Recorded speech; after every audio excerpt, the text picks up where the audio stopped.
दोस्तों, मैं चाहता हूँ कि आप इस कहानी को अच्छे से सुने और अपने बच्चों को भी जरूर सुनाएं।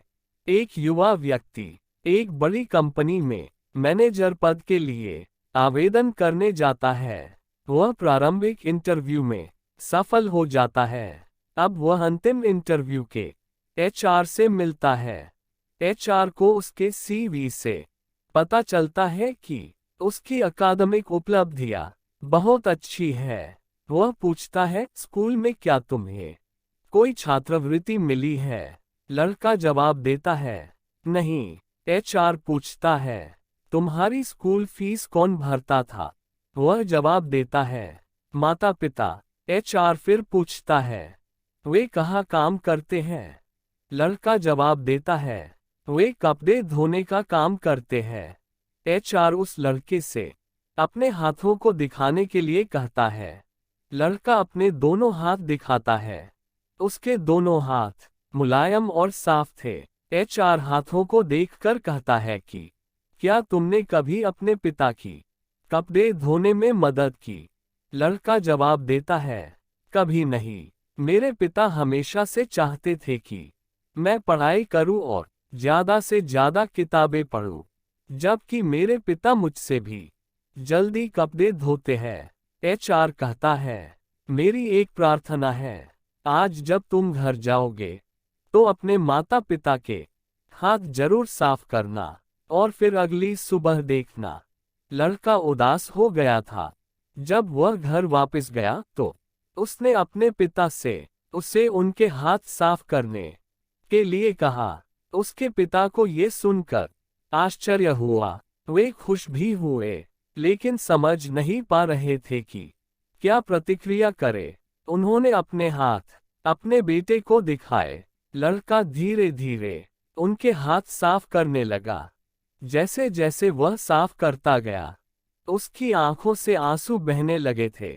पहली बार उसने जाना था कि उनके हाथों पर मुहासे हो गए और उनके हाथों में काफी घाव भी है। कुछ घाव काफी बड़े थे, इसलिए जब भी वह उन्हें छूता, उसके माता पिता को दर्द होता था।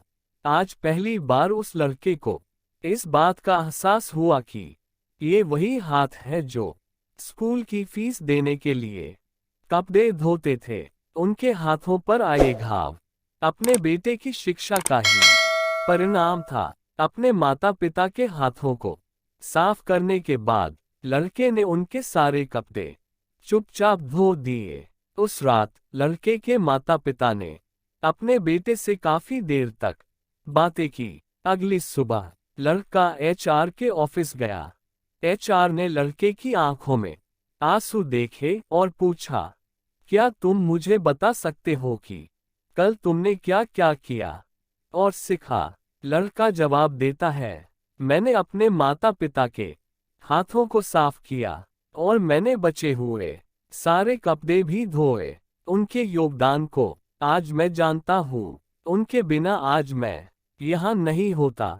मेरे माता पिता के हाथों को देखकर ही आज मुझे इस बात का एहसास हुआ कि मेरी पढ़ाई की उन्हें कितनी बड़ी कीमत चुकानी पड़ी थी।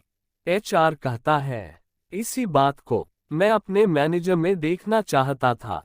मैं उस इंसान को जॉब देना चाहता था जो लोगों के काम की सराहना करे। एक ऐसा इंसान चाहता था जो लोगों के दर्द को समझे और जो अपने साथ लोगों के भले के बारे में भी सोचे।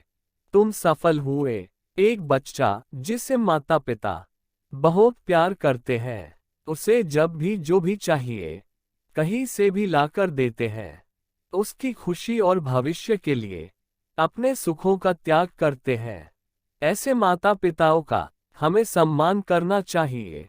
हर माता पिता यही चाहते हैं कि उनका बच्चा बड़े घर में रहे, अच्छा खाना खाए, पियानो सीखे, बड़ी टीवी देखे। लेकिन जब आप घास काटते हो, पौधों को पानी देते हो, घर की सफाई करते हो और बर्तन धोते हो तो कृपया करके उन्हें भी आपकी मेहनत और उनके प्रति जो प्यार है उनका अनुभव होने दे। इसलिए नहीं कि आपके पास कोई नौकर रखने के लिए पैसे नहीं है, बल्कि इसलिए कि उन्हें बताया जाए कि आप उनसे कितना प्यार करते हैं। आपको उन्हें समझाना होगा, ये कोई मायने नहीं रखता कि आप कितने अमीर हो। आपको अपने बच्चे को सही दिशा में ले जाना होगा। आपको अपने बच्चों को दूसरों के मेहनत की सराहना करना सिखाना होगा और दूसरों के दर्द और उनकी तकलीफों को समझने लायक बनाना होगा। जितना हो सके इस कहानी को आगे शेयर कीजिए। ये किसी ना किसी का रवैया जरूर बदलेगी। दोस्तों, आपको इस कहानी से क्या सीख मिली, हमें कमेंट करके बताएं। कहानी अच्छी लगी तो लाइक कीजिए और अपने दोस्तों को शेयर कीजिए। और ऐसी ही कहानियां सुनने के लिए हमारे चैनल को सब्सक्राइब कीजिए।